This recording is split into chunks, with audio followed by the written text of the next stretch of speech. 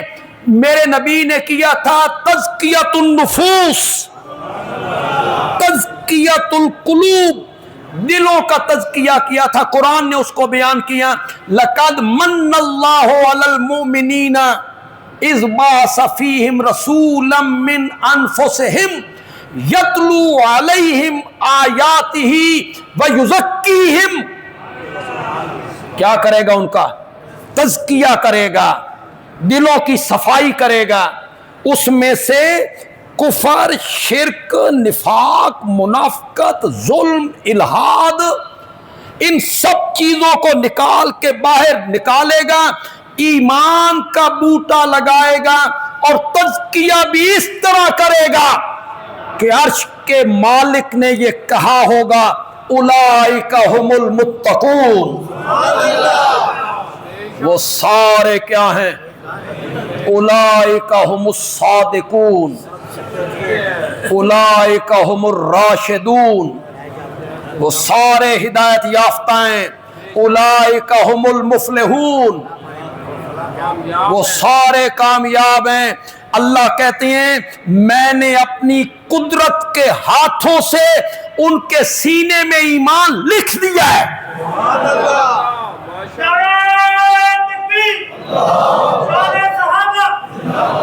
کون ہوتا ہے؟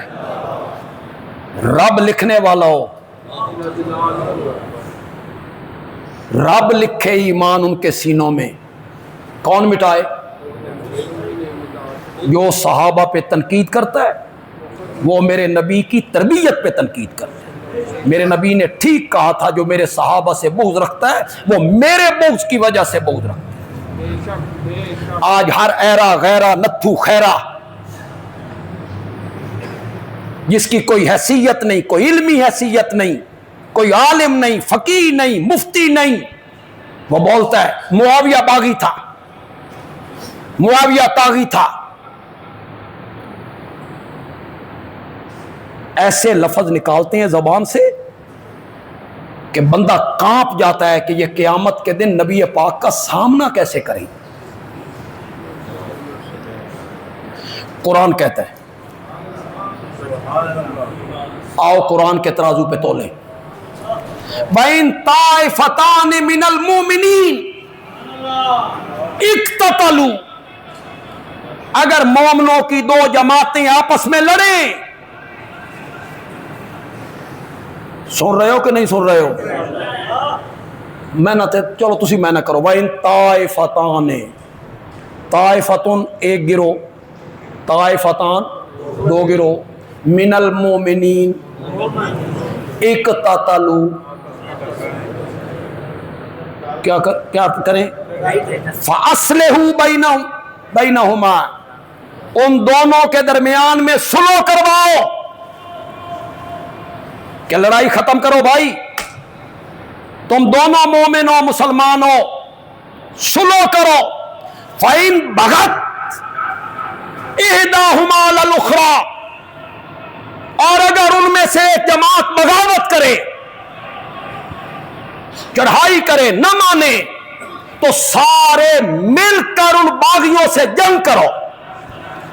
کون کہتا ہے؟ کون کہتا ہے؟ سن رہے ہو کو نہیں سن رہے ہو؟ کیا کہتا ہے قرآن؟ مومنوں کی دو جماعتوں کے درمیان کیا کرواؤ؟ اگر ایک جماعت نہ مانے باغی رہے تو سارے مل کر اس کے خلاف جنگ کرو۔ معاویہ باغی تھا تو حضرت علی کو جنگ کرنی چاہیے تھی کہ صلح کرنی چاہیے تھی؟ بولو بولو، قرآن کیا کہتا ہے؟ ان کے ساتھ کیا کرو؟ حضرت علی نے کیا کی؟ حضرت حسن نے کیا کی؟ کچھ ثانوی سمجھاؤ۔ حضرت علی نے قرآن پہ عمل کیا یا نہیں کیا؟ حضرت حسن نے قرآن پہ عمل کیا یا نہیں کیا؟ قرآن واضح کہتا ہے اگر ایک جماعت بغاوت پہ آمادہ ہو تو سارے مل کر ان باغی گروہ سے جہاد کرو، لڑو مل کر ان سے۔ قرآن کہتا ہے باغیوں سے لڑو۔ حضرت علی کیا کر رہے ہیں؟ سنو۔ حضرت حسن کیا کر رہے ہیں؟ سنو۔ میں تیری مانوں، حضرت علی کے گھرانے کو چھوڑ دوں؟ میں تیری مانوں اور حضرت حسن کے گھرانے کو چھوڑ دوں؟ میں یہ کہوں کہ انہوں نے الیاذ باللہ الیاذ باللہ خاکم بدہن، میرے منہ میں خاک، انہوں نے قرآن کی خلاف ورزی کی تھی؟ قرآن کہتا تھا کہ باغیوں کے خلاف کیا کرو؟ جہاد کرو، جنگ کرو۔ انہوں نے بجائے جنگ کرنے کے یہ تکلیف تمہاری نئی نہیں ہے، بڑی پرانی ہے، اس وقت کی ہے، اس وقت کی۔ خدا گواہ ہے، میں منبر رسول پہ ہوں، فریقین کی کتابوں نے لکھا کہ جب حضرت حسن نے صلح کا پیغام پہنچایا اور ہاتھ بڑھایا اور ان گروہ نے سمجھا بھی اب ان کی کیا ہو رہی ہے؟ صلح، اور ہمارا بنا بنایا جال تار تار اختلاف والا، مسلمانوں کے درمیان اختلاف پیدا کرو، انتشار پیدا کرو، لڑاؤ ان کو آپس میں، وہ تار تار ہو رہا ہے۔ تو ان لوگوں نے حضرت حسن رضی اللہ تعالیٰ عنہ کے خیمے کے باہر کھڑے ہو کے کہا تھا یا مذل المومنین، مذل ذلیل سے ہے، اے مومنوں کو ذلیل کرنے والے، یہ وہی لوگ ہیں، ان کی تکلیف بڑی پرانی ہے۔ لڑائی مسلمانوں کے درمیان، لڑائی مسلمانوں کے گروہ کے درمیان لڑائی۔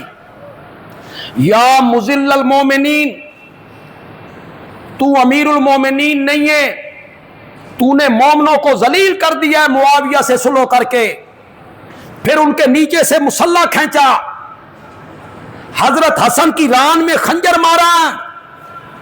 اگر یہ کتابوں میں باتیں نہ ہو، یہ نہیں سناؤ گے تم لوگوں کو، حضرت حسن کی ران میں خنجر مارا، نیچے سے مسلح کھینچا، اور حضرت حسن نے خطبہ دیتے ہوئے کہا خدا کی قسم، کعبہ کے رب کی قسم ہے، میرے لیے معاویہ تم سے 1000 گنا بہتر ہے۔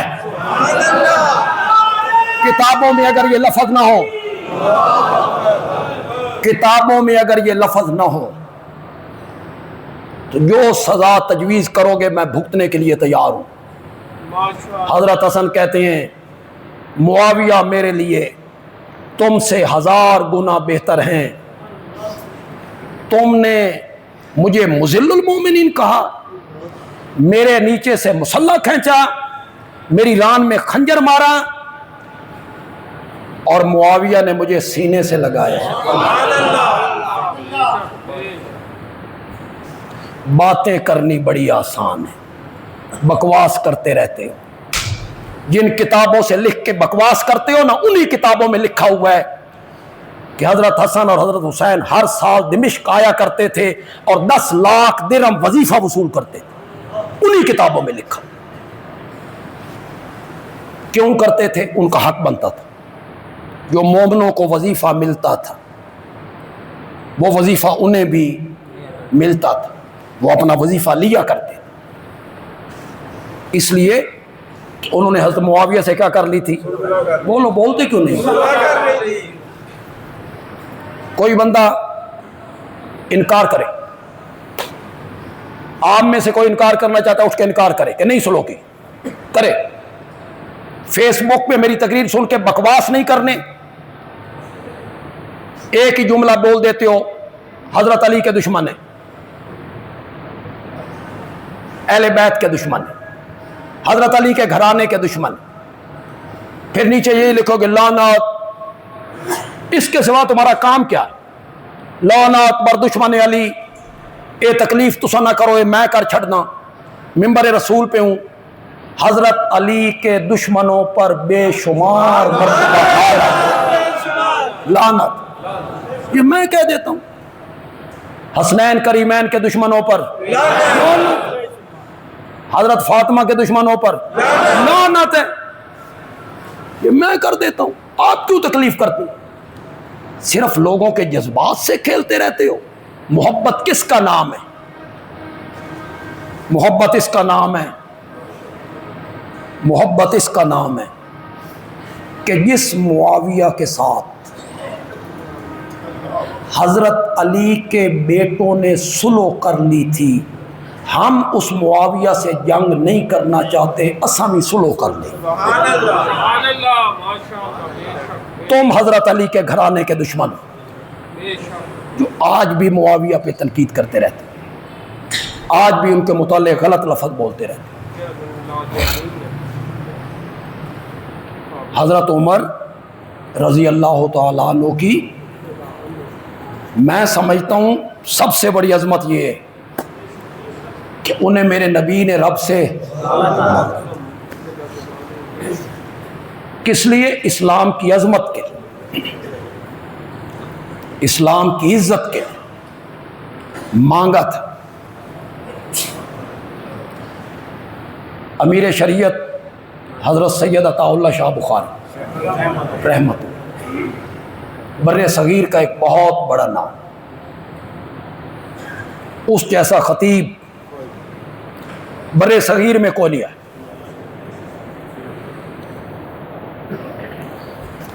ہم نے انہیں سنا نہیں، ان کے شاگردوں کی زبانی ان کی باتیں سن. وہ بڑی عجیب باتیں کیا کرتے تھے. خطیب تھے نا. حکیم الامت مولانا اشرف علی تھانوی رحمۃ اللہ علیہ سے کسی نے پوچھا کہ امیر شریعت کے متعلق آپ کا کیا خیال ہے؟ تو انہیں فرمایا عطا اللہ شاہ کی باتیں تو عطائے الہی ہوتی ہیں،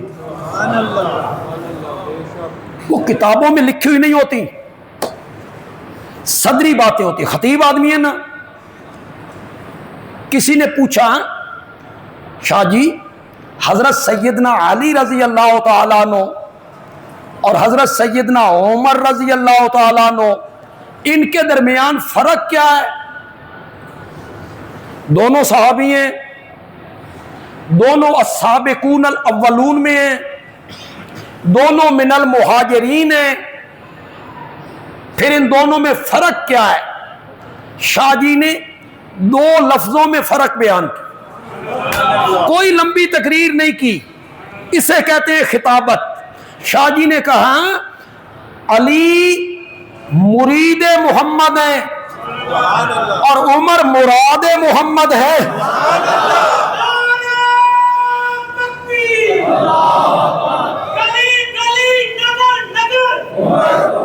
حضرت علی مرید محمد ہیں اور عمر، بولو تو صحیح. کئی علماء نے اسے یوں بیان کیا سارے صحابہ اسلام کے طالب ہیں. طالب سمجھ، ڈھونڈنے والے طلب کرنے والے. سارے صحابہ دین کے اسلام کے طالب ہیں. عمر صرف طالب نہیں ہے، عمر دین کا مطلوب ہے. اسے طلب کیا گیا ہے، اسے ڈھونڈا گیا ہے. ایک جملہ بندیالوی بھی کہنا چاہتا ہوں. 2 جملے تو میں نے علماء کے نقل کر دی. مرید محمد مراد محمد، وہ طالب دین، وہ مطلوب دین. میں کہتا ہوں سارے صحابہ میرے نبی کے محب ہیں. عمر صرف محب نہیں ہے، عمر میرے نبی کا محبوب بھی ہے. اگلی بات آپ نے سمجھنی، یہ تسی سمجھ جاؤ نا، میرا دل باغ باغ ہو جائے، میں بڑی خوشی محسوس کروں گا اگر آپ سمجھ گئے تو۔ سارے صحابہ محب میں عمر محبوب ہے۔ محبوب جو ہوتا ہے نا، محبوب ہو، یہ اپنے محب سے کبھی کبھی ایسی باتیں کر لیتا ہے جو اور کوئی نہیں کر سکتا۔ اسے ناز ہوتا ہے نا کہ میں محبوب ہوں، اے میرے نال محبت کردا ہے، میرے نال پیار کردا ہے، اس میری مننی ہے۔ محبوب کبھی کبھی ایسی باتیں کر لیتا ہے جو محبوب کے علاوہ کوئی نہیں کر سکتا، کوئی نہیں کر سکتا۔ اسی لیے جب عبداللہ ابن ابی کے جنازے پر میرے نبی آئے اور مصلی پہ آئے، کوئی صحابی نہیں بولا، عمر آگے بڑھا اور اس نے میرے نبی کا دامن پکڑ کے کہا، یا رسول اللہ کس کا جنازہ پڑھا رہے ہیں؟ یہ وہی نہیں ہے جو احد کے میدان میں 300 ساتھیوں کو لے کے واپس چلا گیا تھا، غزوہ بنی المصطلق میں پانی کے مسئلے پہ مہاجرین و انصار کو لڑا دیا تھا؟ یہ وہی نہیں ہے جس نے آپ کی قتل کی سازشیں کی تھی، منافقت کی تھی؟ اس کا جنازہ؟ میرے آقا نے فرمایا، عمر میں اس کی زیادتیوں کو دیکھوں کہ اپنی رحمت کو دیکھوں، اپنی رحمت کو دیکھوں، مجھے جنازہ پڑھا لینے دے۔ پھر رب نے وحی اتاری، فلا تصلی علی احد منہم مات ابدا ولا تقم علی قبرہ، ان میں سے کوئی مر جائے اس کا جنازہ نہیں پڑھانا، ان کی قبر پہ بھی کھڑا نہیں ہونا۔ اب رب نے منع کر دیا، جب تک رب نے منع نہیں کیا میرے نبی نے جنازہ اس کا پڑھا دیا۔ کسی صحابی نے نہیں روکا تو کس نے روکا تھا؟ حضرت عمر نے روکا۔ یہ میرے نبی کا کیا ہے؟ محبوب۔ حضرت عمر رضی اللہ تعالیٰ عنہ کو بڑی مدت کے بعد یہ بات کہہ رہا ہوں، کئی سالوں کے بعد کہہ رہا ہوں، میرے پیارے پیغمبر نے حضرت عمر کو چنا، منتخب کیا دین کے عروج کے لیے، اور حضرت سیدنا صدیق اکبر نے حضرت عمر کو چنا مسند خلافت کے لیے، اپنے بعد مسند خلافت کے لیے چنا۔ باقاعدہ تحریر لکھوائی، تحریر لکھنے والے بھی حضرت عثمان تھے۔ حدیث میں آتا ہے، صحابہ کہتے ہیں ہم نبی پاک کے زمانے میں حضرت ابو بکر اور عمر کے مقابلے میں کسی کو نہیں سمجھتے تھے، یہی سب سے اعلیٰ ہے صحابہ میں۔ حضرت ابو بکر نے تحریر لکھوائی، میرے بعد خلافت کی ذمہ داریاں غشی تاری۔ حضرت عثمان نے سوچا اس غشی میں اگر انتقال ہو گیا تو بعد میں تو پھر اختلاف ہو جائے گا، بڑا رولا پہ جائے گا۔ حضرت عثمان نے کہا عمر ہوں گے۔ ان کے ذہن میں تھا نا کہ نبی پاک کے زمانے میں ابو بکر کے بعد اگر کسی کو سمجھا جاتا تھا عمر ہوں گے۔ افاقہ ہوا، پوچھا کیا لکھا ہے؟ کہ میں نے لکھا ہے میرے بعد خلافت کی ذمہ داریاں عمر کے سپرد ہوں گی۔ حضرت ابو بکر خوش ہو، ایک لفافے میں ڈالا، اس پر مہر لگائی، مہر لگا کے خاص بندوں کو بلایا جو شورا کے اراکین ہوتے ہیں، ان کے سامنے وہ تحریر جو لفافے میں بند تھی، مہر لگی ہوئی تھی، وہ لہرا کے پوچھا جس بندے کا نام میں نے اس میں لکھا ہے میرے بعد خلافت کے لیے تمہیں منظور ہے؟ سب نے کہا جو آپ نے کہہ دیا ہمیں منظور ہے، آپ کا فیصلہ ہمیں منظور ہے۔ ایک آواز آئی نہیں منظور، ہمیں یہ منظور نہیں۔ لوگوں نے دیکھا انکار کرنے والے حضرت علی تھے رضی اللہ تعالی، جو کہتے ہمیں منظور نہیں۔ حضرت ابوبکر نے پوچھا آپ کو کیا منظور ہے؟ اگر اس بندے کا نام منظور نہیں، نام نہیں لیا، مطلق کہا کہ جس بندے کو میں نے منتخب کر دیا ہے خلافت کے لیے تمہیں منظور ہے؟ صرف ایک آواز آئی حضرت علی کی نہیں منظور۔ آپ کو کیوں منظور نہیں؟ حضرت علی نے جواب میں کہا لا نرضى الا بعمر، اگر حضرت عمر کا نام لکھا ہوا ہے تو منظور ہے، عمر کے علاوہ کسی کا نام ہے تو ہمیں منظور نہیں۔ یہ آواز کس کی تھی؟ عمر کے علاوہ کوئی منظور۔ لوگوں نے کہا امیر المومنین حضرت عمر کی طبیعت میں سختی بڑھی، جلال بڑھا، اتنی بڑی ذمہ داری آپ ان پہ ڈال۔ حضرت ابوبکر نے فرمایا خلافت کی ذمہ داریاں آئیں گی تو نرم ہو جائیں، اور واقعی نرم، واقعی نرم۔ رات کو پہرے دے دے کے، خیموں میں جا جا کے، دور دراز کے علاقوں میں جا جا کے غریبوں کو پوچھنا، نرم ہو جائیں۔ حضرت عمر کو بلایا، بلا کے کہا میں اپنے بعد خلافت تیرے سپرد کرنا چاہتا ہوں۔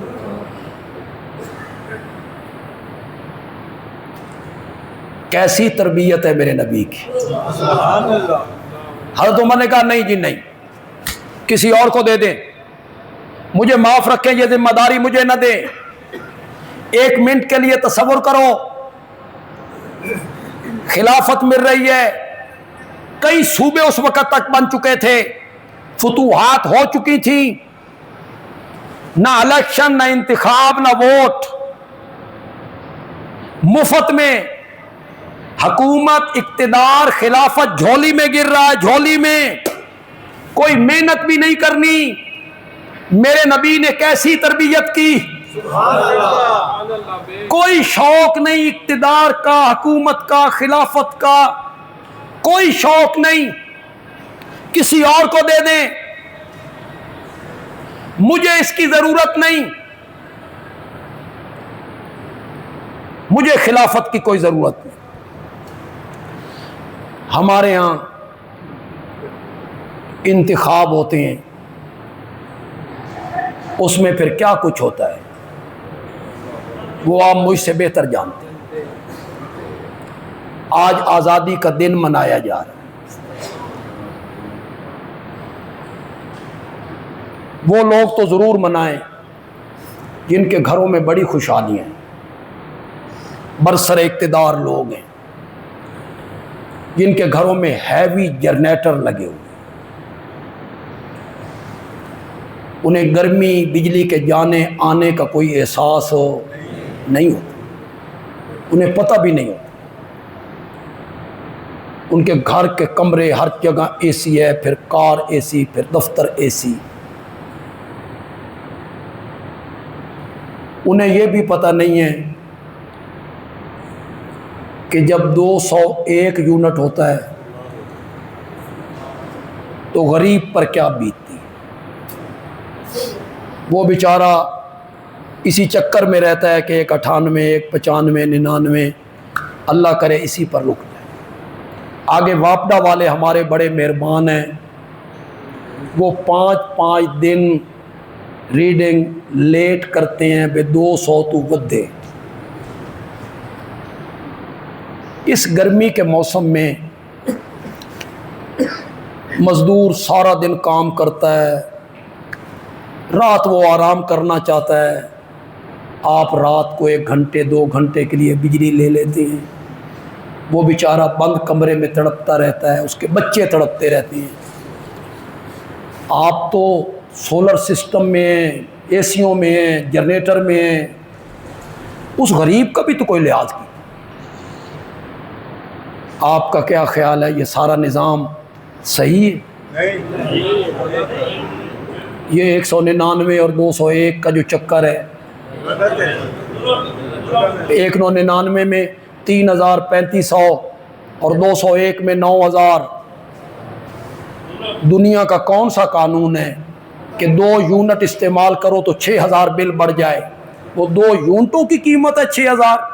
رحم کرو اس قوم پر، آزادی کا تحفہ دو انہیں بھی کچھ دو نا۔ آزادی میں سب کچھ، سعودی عرب میں یوم الوطنی جو ہے، سعودی عرب میں 2 سال پہلے میں یوم الوطنی کے موقع پر وہی تھا۔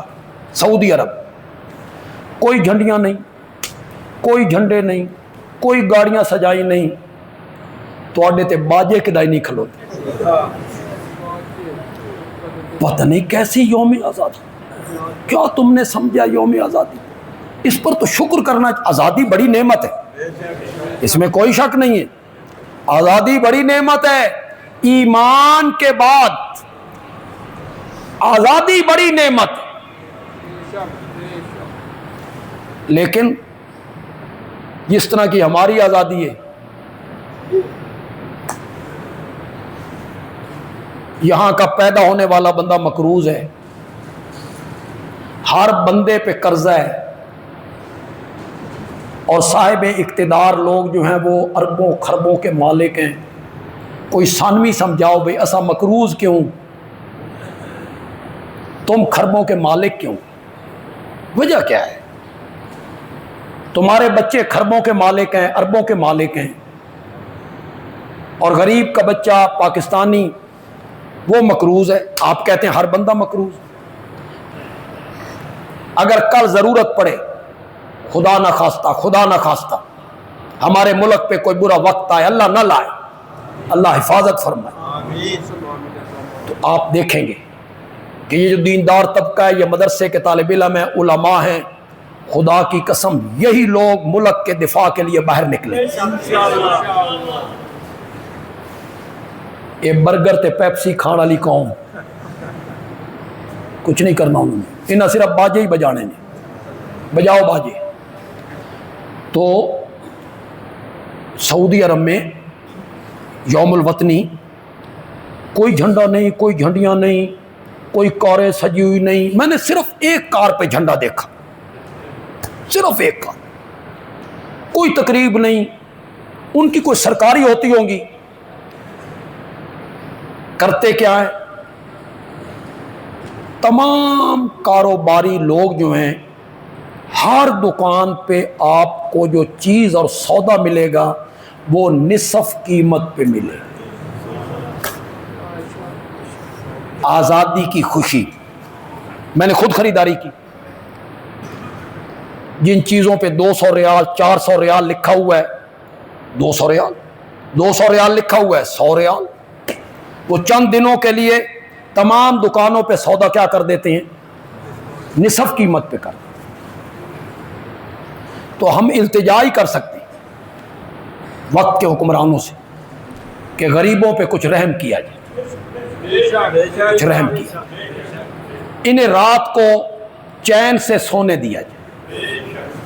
رات کے وقت تو ویسے لوڈ شیڈنگ ہوتی ہے یار، سکول بند، کالج بند، سکول بند، عدالتیں بند، کاروباری ادارے، لوڈ شیڈنگ تو رات کو ہو گئی ہے نا، 80% چیزیں تو بند ہیں، بازار بند، ہر چیز بند ہے رات کو۔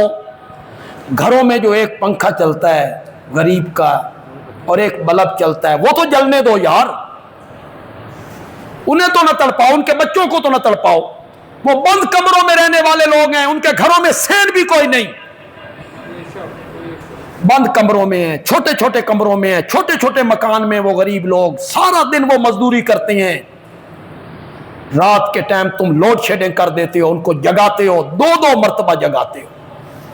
تو ہم التجا ہی کر سکتے ہیں آپ سے کہ یوم آزادی کے اس موقع پہ غریبوں پہ رحم کیا، کوئی ریلیف دیا جائے۔ چلو یہی اعلان کر دو بے 200 والا جڑا ایٹم بم بے اس نو ساڈے سروں لاؤ یار، کہ نہیں ایک ہی قیمت ہے بجلی کی، جتنی مرضی استعمال کرو، 100 پہ بدل جاتی ہے پھر 200 پہ. اوہو، مضمون تو پھر درمیان میں رہ گیا. میں اسے بڑا کلوز کرنا چاہتا تھا، اور آج تو ربیع الاول کی 1 تاریخ نہیں ہے، 30 صفر ہے. کل انشاءاللہ ربیع الاول کی 1 تاریخ ہوگی، میرے نبی کی پیدائش کا مہینہ ہے. وفات بھی اسے دن، پیدائش بھی اس مہینے میں، وفات بھی. پیدائش میں تو اختلاف ہوگا، 8، 9، 2، 18، 17. وفات 12 کو، جس دن جلوس نکلیں گے، ناچ گانا ہوگا، جھنڈیاں لگیں گی، اس دن میرے نبی کی کیا ہے؟ وفات کا دن، انتقال کا دن. آپ کو ابھی تو یہ میں شہادت کا مضمون چلاؤں گا انشاءاللہ. اسی میں نے عظمت مصطفیٰ بھی بیان کر، حضرت عمر کی عظمت تھوڑی سی بیان کی ہے، لیکن اسی ضمن میں کی ہے کہ اتنی عظمتوں کے باوجود حضرت عمر شہادت کی کیا مانگتے تھے؟ معلوم ہوتا ہے شہادت کا مرتبہ کوئی بڑا مرتبہ. میرا یہ اصول رہا ہے جمعے کے خطبات میں کہ میں ہر جمعے الگ الگ موضوع بیان نہیں کرتا جس طرح عام خطیب کرتے ہیں. اس جمعے پہ نماز ہو گئی، اگلے پہ روزہ ہو گیا، اگلے پہ اخلاق ہو گیا، اگلے پہ معاملات ہو گئے، اس موضوع پہ وہ بیان کرتے ہیں. نہیں، میں ایک مضمون کو شروع کرتا ہوں تسلسل کے ساتھ. وہ سال پہ چلا جائے، 2 سال پہ چلا جائے، 3 سال پہ چلا جائے. اگر آپ میں سے کسی کو یاد ہو تو میں نے آیت الکرسی کی تفسیر بیان کی تسلسل کے ساتھ. پھر اگر آپ کو یاد ہو تو میں نے نماز کا ترجمہ تسلسل سے بیان کیا. اگر آپ کو یاد ہو تو میں نے اللہ کے حسین نام تقریباً میں نے 3 سالوں میں بیان کیے. ہر جمعے پہ ایک نام، اللہ کا حسین نام، اس کا میں تذکرہ کرتا. اسے میں نے کتابی شکل بھی دے دی. میری جو خطبات بندیالوی ہے اس کی 2 جلدیں ہیں، اسماء حسنہ، وہ وہی تقریریں ہیں جو میں جمعے پہ کیا کرتا. میں ایک سلسلہ شروع کروں گا، 2 جمعے کے بعد کر لوں، 3 جمعے کے بعد کر لوں، بڑا خوبصورت سلسلہ ہوگا. اپنے آقا کی سیرت بیان کروں گا ترتیب وار. ترتیب وار سے کیا مراد ہے؟ پیدائش سے انتقال تک. اس میں جتنے واقعات آئیں گے، جتنے حالات آئیں گے، اس میں جنگیں بھی آئیں گی، توحید کا عنوان بھی آئے گا، معراج بھی آئے گی، اس میں بڑی چیزیں آئیں گی. اللہ آپ کی بھی زندگی کرے، میرے لیے بھی دعا کرے، اللہ میری زندگی کرے، صحت کے ساتھ زندگی کرے. یہ پتہ نہیں 4 سالوں تک چلے، کوئی یہ معمولی موضوع نہیں ہے، بڑا وسیع مضمون. اور خطیبوں کے ہتھے چڑھ جائے تو پھر بات سے بات نکلتی چلی جاتی، ادھر ادھر بھی جانا پڑتا ہے. تو یہ مضمون میں 1-2 جمعوں کے بعد شروع کروں گا. آپ اپنے دوستوں کو اس سے آگاہ کریں. آپ حضرات میرے ساتھ ایک تعاون کریں کہ پہلے تو یہ بتائیں اور دل پہ ہاتھ رکھ کے بتائیں کہ ہم شوق سے اپنے آقا کی سیرت کا یہ موضوع سننا چاہتے ہیں، ترتیب وار سننا چاہتے ہیں. خاندان آپ کا کیا تھا، پیدا کیسے ہوئے، نام کیا رکھا گیا، نبوت سے پہلے کیا کیا واقعات ہوئے، نبوت کس طرح ملی، اس کے بعد کیا کیا ہوا، ہم سننا چاہتے ہیں. اس میں میں ان لوگوں سے خاص کر کے مخاطب ہوں جو میری تقریر کے شروع ہونے کے صرف 5-10 منٹ بعد آ جاتے ہیں. یعنی 1:45 تقریر شروع ہوتی ہے تو وہ 1 سے پہلے آ جاتے ہیں. بس یہی 10 منٹ 12 منٹ وہ لیٹ ہوتے ہیں. وہ تھوڑی سی اپنی ترتیب بدلیں. اتنے ہوں چپ کر گئے ہو تسی. وہ اپنی ترتیب بدلیں کہ وہ 10 منٹ جو ہم لیٹ ہوتے ہیں ہم نے آئندہ لیٹ نہیں ہونا.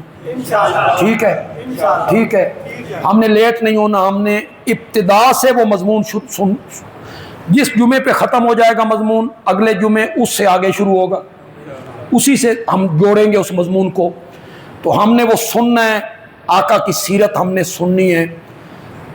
حافظ آباد میں ہمارے ایک عالم ہیں مولانا مفتی محمد طیب صاحب، وہ ربیع الاول میں پورا مہینہ ہر روز رات کو 1 گھنٹہ ترتیب وار سیرت کا یہ مضمون بیان کرتے،